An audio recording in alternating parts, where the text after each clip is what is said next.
Herkese merhaba, ben Barış. Substance Painter eğitimlerimize 3. videosuyla devam ediyoruz. İlk 2 videoda Substance Painter'ın arayüzünden ve fırçalardan bahsetmiştik. Bu bölümde de generator'lardan bahsedeceğiz. Karşımızda Blender'daki Udemy sistemini anlattığım kuru kafanın aynısı var. Ben videodan önce Bake aldım. Generator'lar Bake sistemiyle uyumlu çalışıyor. Bu yüzden generator'ları kullanmak için Bake almanız gerekiyor. Siz modelinizi Bake aldığınızda modelinizin kenarlarını, derinlikli kısımlarını, çıkıntılarını vesaire hesaplatmış oluyorsunuz. Generator'larda bu hesaplattığınız yüzeylerle birlikte çalışıyor. Mesela Curvature Generator'ını eklediğiniz zaman bu sizin modelinizin bake'ine göre çalışıyor. Generator'ları kullanmak aslında basit ki birçok generator'ı da aslında kullanmıyorsunuz. Çoğunlukla kullandığınız birkaç tanesi oluyor. Diğerlerini ya çok nadir kullanıyorsunuz ya da hiç kullanmıyorsunuz diyebilirim. Öncelikle bize bir fill layer lazım. Bunun için öncelikle layer 1'i siliyorum ve buradan bir fill layer ekliyorum. Fill layer ekledikten sonra bu bizim base color'ımız olacak. Yani modelimizin ana rengi. Bir tane daha ekliyorum. Daha rahat görmemiz açısından ben bunu kırmızı yapacağım. Bu şekilde daha rahat model üzerinde görebiliriz. Daha sonrasında bunu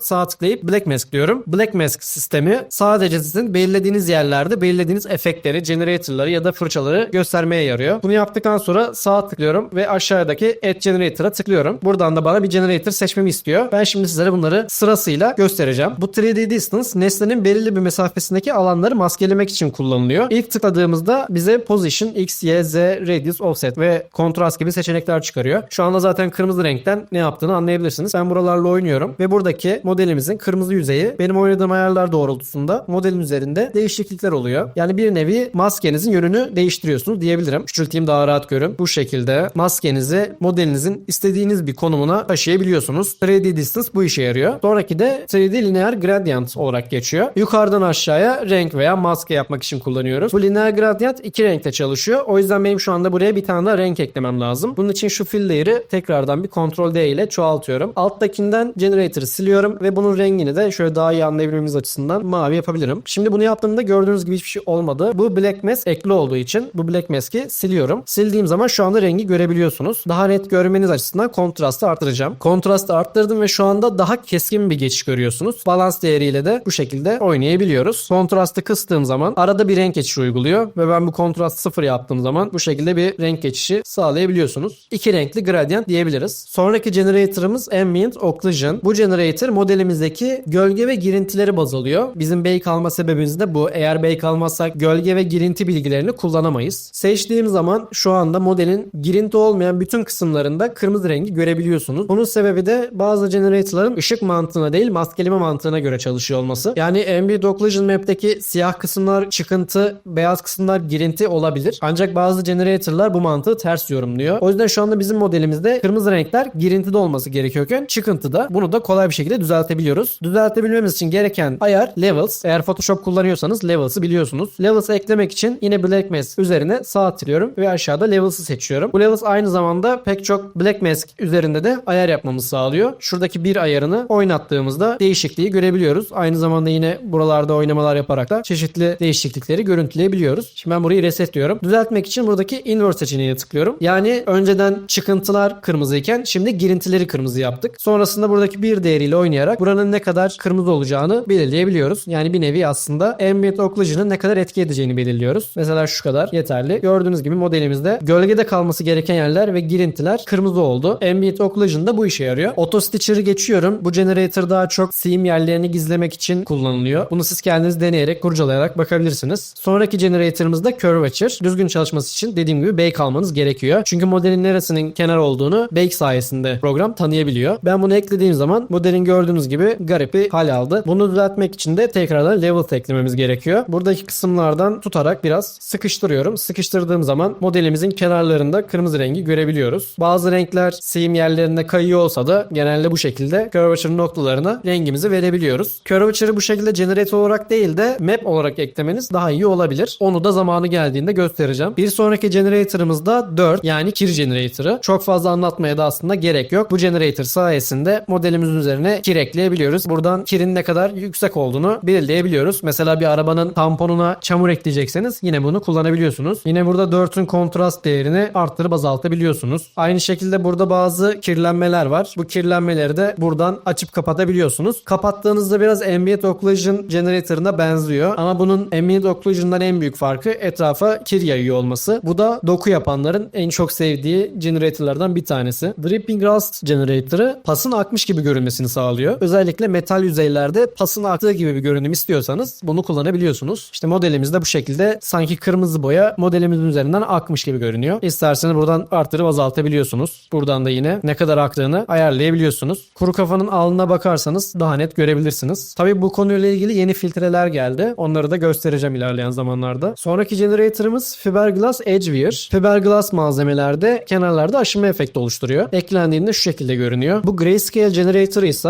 renk bilgisini maske olarak kullanmanıza yarıyor. Inflate Shrink Wrap Generator'ı model yüzeyine şişirme veya kabartma gibi efektler vermek için kullanılıyor. Light Generator'ı modelin üzerine yapay bir ışıklandırma yapıyor. Yani istediğiniz kısımları daha parlatırken istediğiniz kısımları da daha gölgede bırakmanızı sağlıyor. Şu anda kırmızı rengi bir ışık olarak kullanıyoruz. Ve ben şu şekilde 90'a 90 istiyorum. Buradaki ayarlamaları yaparak istediğiniz sonucu elde edebilirsiniz. Mask Builder Legacy biraz eski bir generator. Ambient Occlusion, Curvature ve Position gibi değerleri birleştirip ortaya bir maske çıkarıyor. Mask Editor tek arayüzden ayarlayabileceğiniz ve kendinizce maskeler oluşturabileceğiniz bir editör. Bir sonraki generator'ımız Metal Edgewear. Bu generator genellikle metal yüzeylerde güzel görünüyor. O yüzden genelde kenarları aşınabilen yani metal gibi materyallerde kullanılıyor. Metal Edgewear gibi bazı generator'ların levels'tan invert edilmesi gerekiyor. Daha önce size bu levels'ı anlatmıştım. Black Mask üzerine sağ tıklıyorum ve buradan Add Levels diyorum. Daha sonra buradan Invert diyorum. Invert dediğimde kırmızı olan materyalimizin kenarlarının gittiğini görüyoruz ve altındaki base materyalimiz ortaya çıkıyor. Buradan yine ne kadar görüneceğini ayarlayabiliyoruz. Aynı şekilde Metal Edgewear'ın ayarlarından da yine buraları kontrol edebiliyoruz. Bu şekilde modelinizin kenar kısımlarını aşındırabiliyorsunuz. Sonraki generator'ımızın ismi Position. Bu Position aynı videonun başında gösterdiğim 3D Linear Gradient gibi çalışıyor. Ancak ondan biraz daha farklı bir işlevi var. Mesela bu generator'ımız Linear Gradient'a kıyasla dikeyde döndürülebiliyor. Şurada Position Gradient'ı açtığımız zaman Right to Left'i 1 yapıp Top to Bottom'ı 0 yaparsanız artık şu anda maskemiz yatay konumda ilerletilebiliyor. Şuradan kontrastı açarsam daha net görebiliriz. Bu şekilde artık maskemizi dikey konumlandırabiliyoruz. Yine aynı şekilde ters çevirirsek de bu şekilde eski hale döndüğünü görebiliyoruz. 3D Linear Gradient'ten en büyük farkı aslında ikisinin ayrı ayrı işlevlerinin olması. Yani her ne kadar aynı işi yapıyorlarmış gibi dursa da aslında işlevleri birbirinden farklı. Linear Gradient'ın amacı bir renk vermek. Üst kısım siyah, alt kısım beyaz olsun ve arada bir geçiş olsun istiyorsanız onu kullanmanız gerekiyor. Ama mesela modelinizin üst kısmında kar olsun, alt kısmında toprak olsun gibi bir görsellik istiyorsanız o zaman tabii de kullanmanız gereken generator Position. Position ve Linear Gradient'ın her ne kadar işlevleri aynı gözükse de kullanım alanları farklı. Triplanar Advanced'i geçiyorum. Bu Triplanar Advanced dediğimiz generator modelinizin UV'sinden bağımsız bir şekilde materyal ayarlamanızı sağlıyor. UV Border Distance, UV kenarlarını maskeliyor aslında bu. UV Checker bizim Blender'da da kullandığımız bir şey aslında. UV'lerin doğru boyutlarda olup olmadığını görmemiz için kullanılan bir generator. Aktif ettiğimde modelimizin üzerine kare şeklinde UV checker'lar ekliyor. UV Random Color her UV parçasına ayrı bir renk veriyor. Ancak bunu kullanabilmek için materyalimizin Black Mask'e sahip olmaması gerekiyor. O yüzden ben şu anda mevcut materyalimden bir kopya alacağım ve bunun maskesini sileceğim. Remove Mask diyorum. Altındaki materyali de kapatıyorum. Daha sonra buna sağ tıklıyorum. Generator'dan UV Random Color Generator'ını veriyorum. Verdiğim zaman bütün UV parçalarının ayrı bir renge sahip olduğunu görüyoruz. UV Textile Density Generator ise UV alanlarının piksel yoğunluğunu gösteriyor. Son generator'ımız Workspace Normal. Modelin yön bilgisine göre maskeleme yapıyor. Bu generator sayesinde modelinizin farklı taraflarına farklı efektler uygulayabiliyorsunuz aslında. Kısaca çalışma mantığı bu şekilde. Kısaca Substance Painter'daki generator'lar bu şekildeydi. Her bir generator'a değinemedim. Onları biraz da sizin kurcalamanız gerekiyor. Aynı zamanda her bir generator'la burada benim oturup bir materyal örneği hazırlama uzun süre alacağı için ben size gösterebildiklerimi gösterdim. Anlatabildiklerimi de anlatmaya çalıştım. Substance Painter'daki generator'lar da bu şekildeydi.